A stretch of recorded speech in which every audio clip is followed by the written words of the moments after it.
आप सोच सकते हैं एक 16 साल की बच्ची जिसके साथ एक बाहुबली एमएलए ने रेप किया, बलात्कार किया, और ना कि खुद बलात्कार किया बल्कि गैंग रेप करवाया अपने कुछ साथियों से।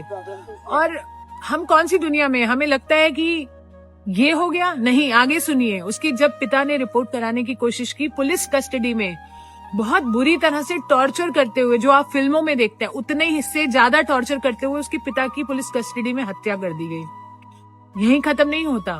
जब किसी लॉयर ने उसका केस लड़ना चाहा, तो जब उस लॉयर की गाड़ी में बैठकर ये पीड़िता जा रही थी अपने न्याय की मांग के लिए, वो गाड़ी को 11 बार टक्कर करवा दी।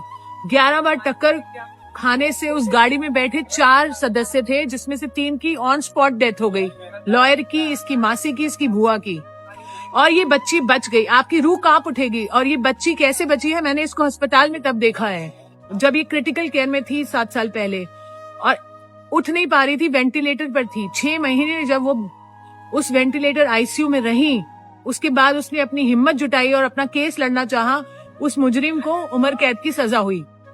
इतना कुछ खोया इस बच्ची ने। अपनी लाइफ को नॉर्मल करने लगी थी, अभी शादी की और कोशिश कर रही थी नॉर्मल होने की। हम उसके साथ थे इतने साल से, और अब क्या हुआ आप सुन के हैरान हो जाएंगे। उस आरोपी को बरी कर दिया गया। आप सुन पा रहे हैं, उसे बरी कर दिया गया। और एक्सक्यूज, ये नहीं कि बलात्कार प्रूव नहीं हुआ, बलात्कार प्रूव हुआ है, पर क्योंकि कोई कानूनी दावपेच थे जो उसे बचा सकते थे, फालतू के हाईकोर्ट ने ऐसी ऐसी दलीलें दी हैं कि आप सुन के हैरान हो जाएंगे कि वो एक पब्लिक सर्वेंट नहीं है, या फिर ये बच्ची माइनर नहीं थी, और कोर्ट के पास टाइम नहीं है। इतनी फालतू चीजें बोलकर उसे बरी कर दिया गया। आप सोच सकते हैं, आपको गुस्सा आ रहा है? अगर नहीं आ रहा तो आना चाहिए, क्योंकि बेटियां हमारे सबके घर में है, और ये हिंदुस्तान की बेटियों की बात कर रहे हैं हम।